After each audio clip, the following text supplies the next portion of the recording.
सभा पहुंच चुके हैं और अब आगे बढ़ेंगे खबरों की ओर। खबर है रायपुर से, जहां पर रायपुर के कांग्रेस प्रदेश मुख्यालय में मंगलवार को महत्वपूर्ण बैठक हुई है। इस बैठक में पीसीसी चीफ मोहन मरकाम, प्रभारी सचिव सप्तगिरी शंकर उल्का, डॉक्टर चंदन यादव मौजूद रही। बैठक में राजस्थान में हुए कांग्रेस के चिंतन शिविर में लिए गए निर्णय पर भी चर्चा हुई है। इसके अलावा कांग्रेस के उदयपुर में तय किए गए 50-50 फॉर्मूले को लेकर भी चर्चा की गई है। तो वहीं कांग्रेस अगस्त अक्टूबर में 2 बड़ी यात्रा निकालने जा रही है। पहली यात्रा 9 से लेकर 15 अगस्त के बीच हर जिले में निकालेगी, जिसमें कांग्रेस पदाधिकारी हर जिले में 75 किलोमीटर यात्रा करेंगे। तो वहीं 2 अक्टूबर से कांग्रेस की भारत जोड़ो यात्रा को लेकर भी चर्चा की गई है। इसके अलावा बैठक में 1 और 2 जून को छत्तीसगढ़ कांग्रेस कार्यशाला का आयोजन भी करने जा रही है। बैठक के बारे में जानकारी देते हुए छत्तीसगढ़ कांग्रेस के प्रदेश अध्यक्ष मोहन मरकाम ने कहा कि क्यूदपुर चिंतन शिविर में लिए गए निर्णय को लेकर योजना में तब्दील करने के लिए 1 और 2 जून को छत्तीसगढ़ में कार्यशाला आयोजित की जाएगी, जिसमें प्रदेश प्रभारी मुख्यमंत्री के साथ सभी जिला अध्यक्ष शामिल होंगे। जिलों में भी कार्य योजना बन रही है और जिलों में भी कार्यशाला का जल्द ही आयोजन किया जाएगा। जिलों में हर जिलों में 75 किलोमीटर पदयात्रा निकलेगी और जहां तक राहुल जी की पदयात्रा है तो ये अगर छत्तीसगढ़ से गुजरेगी तो पूरे जैसे मध्य प्रदेश से होके गुजरेगी तो मध्य प्रदेश से होके इधर आंध्र या उड़ीसा जो भी छत्तीसगढ़ रास्ते से पूरा उस स्टेट की जिम्मेदारी होगी कि उस स्टेट पूरे राज्य में उस पदयात्रा का संचालन करे।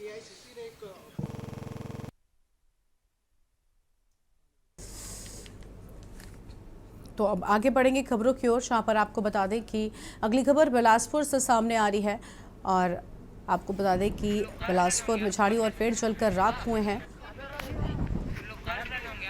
बिलासपुर में फदाखार के जंगल में भीषण आग लग गई और इसकी चपेट में आकर तमाम झाड़ियां और पेड़ जल गए हैं। लोगों ने इसकी सूचना पुलिस और नगर निगम को दी है और करीब 1.5 घंटे के बाद बोदरी नगर पंचायत की दमकल मौके पर पहुंचे और आग बुझाने का काम शुरू हुआ है। स्थानीय महिलाओं की मदद से देर रात आग पर काबू पाया जा सका है और इस पूरी घटना के बाद भी अभी तक वन विभाग का अमला मौके पर नहीं पहुंचा है। आग लगने का वीडियो भी सामने आया है। इस दौरान उन्होंने जंगल में आग लगने की सूचना पुलिस के साथ ही नगर निगम के अफसरों को भी दी है। आग लगने की सूचना के करीब 1.5 घंटे के बाद नगर पंचायत बोदरी की दमकल वहां पर पहुंची और आग बुझाने के लिए कड़ी मशक्कत करने लगे हैं।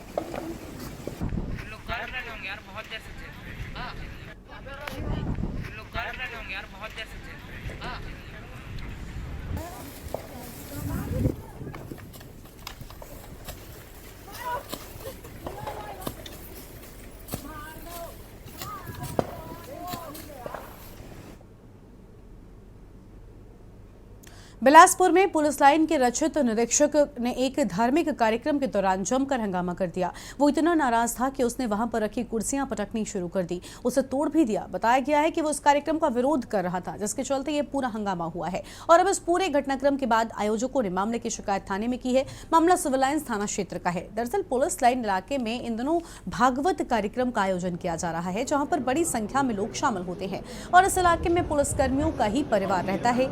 सोमवार शाम को भी भागवत कथा का आयोजन किया जा रहा था और इसी दौरान शाम के वक्त आरआई धनेंद्र ध्रुव वहां पर पहुंचे और कहने लगे कि यहां कार्यक्रम नहीं होना चाहिए। लोगों ने आरआई के खिलाफ कार्रवाई की मांग की है।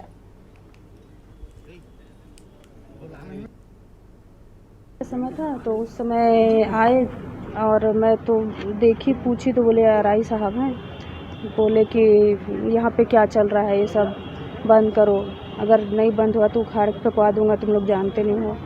बाल्टी को पैर से मारे, बच्चे लोग डर गए सर।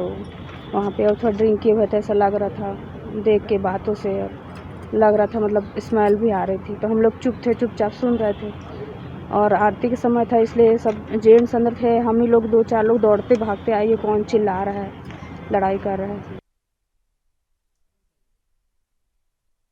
कार्यक्रम का विरोध कर रहा था और जिसके बाद लोगों में गुस्सा था। लोगों ने कहा कि आरआई का विरोध ठीक नहीं है और भागवत के कार्यक्रम में पुलिस लाइन के आरआई ने जमकर हंगामा मचाया है। इसके बाद लोगों ने इसका विरोध भी किया। लोगों के मुताबिक आरआई कार्यक्रम का विरोध कर रहा था।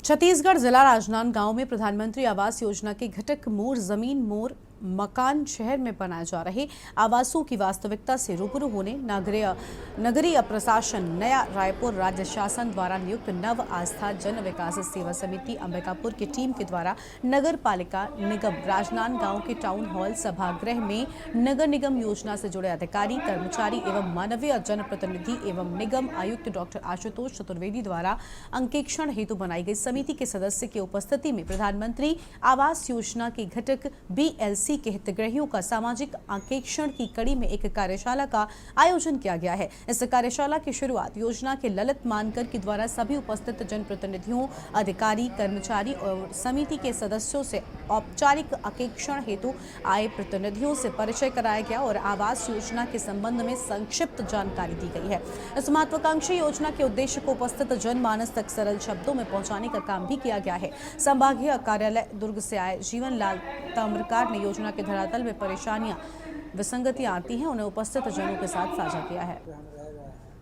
और तो उसके संबंध में उन्होंने कुछ बातें की तो उनको बताया गया कि भाई शासन की नीति है, जहाँ पे पात्रता होगी वहाँ पे पट्टा दी जाएगी और जहाँ पे नहीं रहे उनके लिए आवास निर्मित किया जा रहा है, वहाँ शिफ्ट करने की कार्रवाई की गई। साथ साथ किराए वालों के बारे में भी कहा गया तो किराए के लिए शासन की जो नीति आई है उसके तहत प्रदान की जाएगी। प्रथम तक व्यवस्थापन होगा, उसके बाद जो शेष मकान जो निर्मित हैं उनको किराए से आवंटित किया जाएगा। BLC के मकानों के संबंध में था कि समय पे पैसा मिले, तो हमने बताया कि भाई कि पैसा समय पे जैसे जैसे कार्य पूर्ण होते जाता है स्टेज वाइज 4 किस्तों में प्राप्त होता है। लेट होने का मुख्य कारण होता है कार्य समय पे हितग्राही द्वारा ना करना। उनको बताया गया कि कार्य आप समय पे करें तो आपका पैसा भी समय के अनुसार प्रदान किया जाएगा। और इसी बीच छत्तीसगढ़ के हरियाणा के मुख्यमंत्री मनोहर लाल खट्टर क्या कुछ कहते हैं, सुनाते हैं। से अधिक लोगों को उसका लाभ हो सके।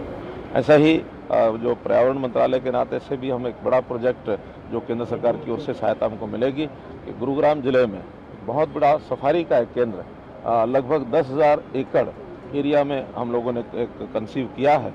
वो एक एक कदम आगे बढ़ रहे हैं। उसकी सारी बाउंड्री जो है उस जगह की वो हमने ईयरमार्क कर ली है।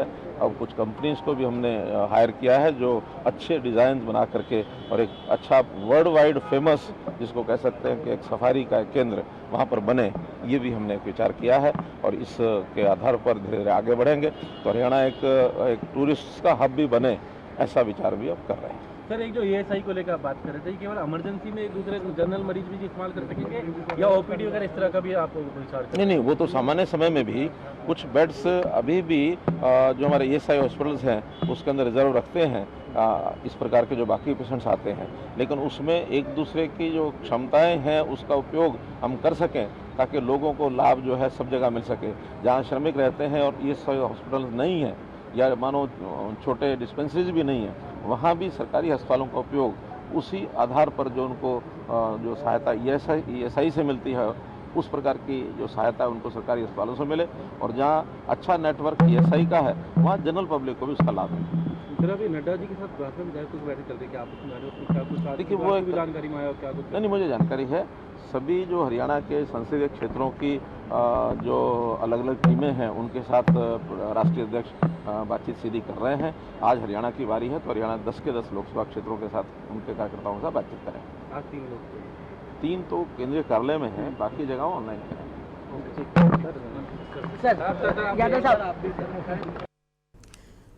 तो हरियाणा के मुख्यमंत्री मनोहर लाल खट्टर को आप सुन रहे थे, जहां पर कई अहम बातें उनकी ओर से कही गई हैं। बढ़ेंगे आगे की खबरों की ओर। खबर है छत्तीसगढ़ से, जहां पर छत्तीसगढ़ जिला राजनांदगांव के विद्युत विभाग के सहायक अभियंता गजानंद दिवांगन द्वारा थाना सिटी कोतवाली राजनांदगांव आकर सूचना दी गई कि कैलाश नगर स्थित इनके विद्युत विभाग के ATP मशीन के रूम में बने लॉकर को काटकर लॉकर में रखे 10 लाख रुपए का कोई अज्ञात चोर चोरी कर ले गया है और रिपोर्ट को गंभीरता से लेते हुए घटना के संबंध में वरिष्ठ अधिकारियों को अवगत करवाया गया है, जिस पर विद्युत विभाग के स्थायी व अस्थायी कर्मचारियों की सूची बनाकर उनके संबंध में विस्तृत जानकारी एकत्रित कर ली गई है कि तभी विद्युत विभाग में कार्य करने पूर्व कर्मचारी राकेश कुमार साहू से पूछताछ करने पर अपने साथी दीपांशु महोबिया के साथ अपराध घटित करना स्वीकार किया गया है और बताया कि अपने प्लेटिना मोटरसाइकिल में ATP रूम में लगे ताले व लॉकर को कटर मशीन से काटकर चोरी करना बताया गया है।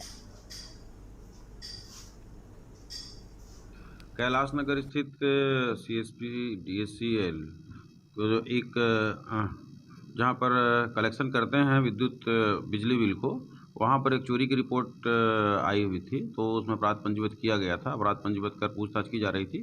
तो उस दरमियान पता चला कि वहाँ जो काम करने वाले लोग हैं उनके द्वारा ही चोरी घटना का अंजाम दिया गया था और उस दौरान उनके द्वारा 8,65,000 रुपया लगभग चोरी किया गया था। जितना उनको निकालते बना था, वो कटर मशीन रखे थे, काट के जितना निकालते बना उतना निकाले, फिर लेट हो गया, फिर चले गए थे वहाँ से।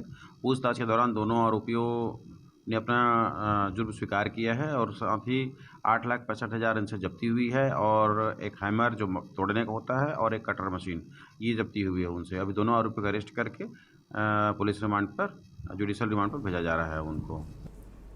दुर्ग एसपी डॉक्टर अभिषेक पल्लव ने मामले का खुलासा करते हुए बताया है कि आरोपी जितेंद्र उर्फ जीतू हाल ही में जेल से छूट कर आया था। उसने पुरानी भिलाई के एक मोबाइल दुकान का ताला तोड़कर 41 नग मोबाइल की चोरी कर लिए और प्रार्थी रमेश छेतजा की शिकायत पर पुरानी भिलाई पुलिस ने मामले में चोरी का अपराध दर्ज कर जब जांच शुरू किया, तब जेल से छूट कर आए जितेंद्र उर्फ जीतू को पकड़कर कड़ाई से पूछताछ की गई। तब उसने अपने गुनाह को कबूल कर लिया। आरोपी के पास से 41 मोबाइल जिनकी कीमत 7.5 लाख रुपए आंकी गई है, उन्हें जब्त कर लिया गया है और उसके विरुद्ध चोरी के मुकदमा भी दर्ज कर उसे न्यायालय के समक्ष पेश कर दिया गया है। हुए एक चोरी के मामले का खुलासा हुआ है। 2 दिन पूर्व मोबाइल दुकान में घुस के चोर द्वारा जो है 7,50,000 के करीब 41 मोबाइल चोरी हुए थे। तुरंत FIR किया गया। 9.5 लाख की चोरी का FIR किया गया। आसपास के सारे CCTV फुटेज को चेक किए गए। दुकान के अंदर जो CCTV था उसके पुराने रिकॉर्ड्स को चेक किए गए तो संदेहास्पद व्यक्ति रेकी करते हुए पाया गया और उसका घटनास्थल के दिन उसका जब CCTV फुटेज लिया गया तो घटनास्थल से 400 मीटर दूर एक CCTV में वो कैद पाया गया। जितने पुराने चोरी के लोग जेल से छूटे थे उनके रिकॉर्ड से जब मिलान किया गया तो एक रिकॉर्ड से इसका मिलान हुआ।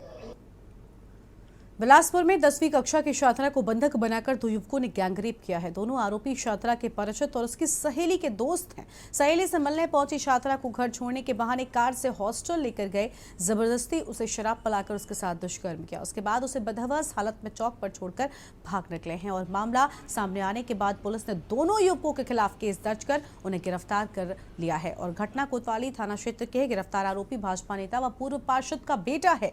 TI शीतल सदार ने बताया कि छात्रा के रिपोर्ट पर केस दर्ज कर लिया गया है। उसके बयान के आधार पर दोनों आरोपियों के खिलाफ बंधक बनाने व सामूहिक दुष्कर्म करने की धाराओं के तहत कार्रवाई की गई है। पुलिस ने आरोपी युवक को गिरफ्तार कर लिया है और गिरफ्तार आरोपी में एक संतोष कुमार पमनानी उर्फ सन्नी करबला के भाजपा नेता व पूर्व पार्षद राजकुमार उर्फ बबलू पमनानी का बेटा है।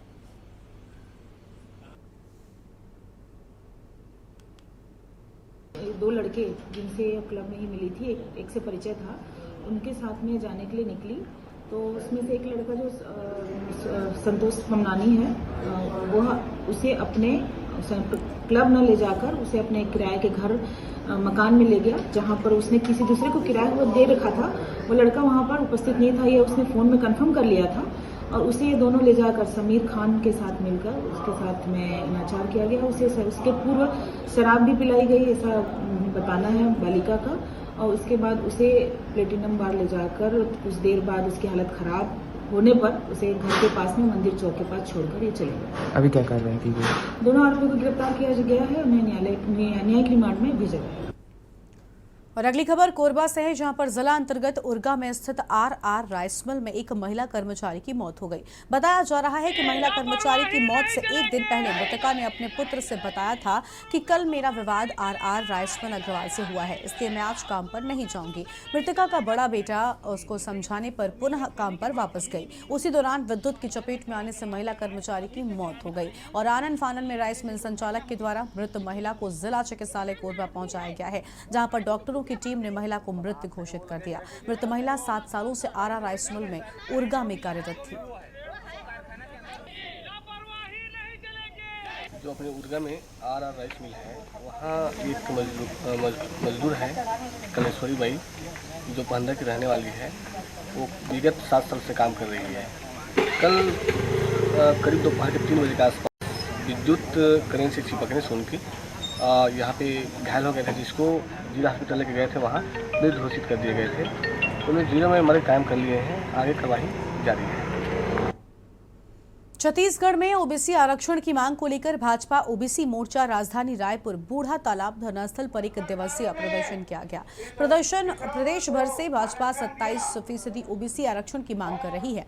दरअसल राज्य सरकार ने ओबीसी आरक्षण बढ़ाने का वादा किया था, लेकिन कोर्ट में मामला चले जाने के बाद आरक्षण लटक गया और अब भाजपा सरकार पर आरक्षण लागू करने के लिए दबाव बनाने का प्रयास कर रही है। लेकिन दूसरी ओर भाजपा के ओबीसी आरक्षण धरने के खिलाफ कांग्रेस के नवीन मार्केट खूबचंद बघेल की प्रतिमा के पास में मिठाई बांटकर जश्न मनाया गया है। अधिकतर संख्या में हमारी ओबीसी है, उनको 27% का आरक्षण लागू किया जाए, वो आरक्षण यहाँ पे नहीं लागू किया जाए। उसी के तहत भारतीय जनता पार्टी प्रदेश के आह्वान पर रायपुर शहर और पूरे छत्तीसगढ़ में एक दिवसीय धरना दिया जा रहा है कि जल्द से जल्द छत्तीसगढ़ में 27% आरक्षण लागू किया जाए, जिससे हम ओबीसी के लोगों को इसका फायदा मिल सके। पुराने पूर्वज हमारे नेता आदरणीय खूबचंद बघेल जी के प्रतिमा स्थल पर हम सब लोग आभार जताने के लिए नवीन मार्केट फूल चौक में हम लोग सब एकत्रित होकर ओबीसी कांग्रेस के नेतृत्व में आज हम लोग एक दूसरे का मिठाई बांटेंगे और हमारी आरक्षण हमारी बरसों लंबित मांग थी, लगभग वो पूरा होने की ओर है। डाटा का काम संपूर्ण हो चुके हैं। निश्चित तौर पर मैं भूपेश बघेल जी को मैं धन्यवाद और साधुवाद देता हूँ। कितने लंबे समय से ओबीसी आरक्षण का मांग हो रही थी। आपने पहला मुख्यमंत्री है पूरे भारत में जो डाटा सर्वे का कार्य पूरे हिंदुस्तान में छत्तीसगढ़ में कराया है। निश्चित तौर पर यह स्वागत योग्य कदम है। आज हम सब लोग आभार आपके सरकार का हम जताने वाले हैं। जय हिंद, जय भारत।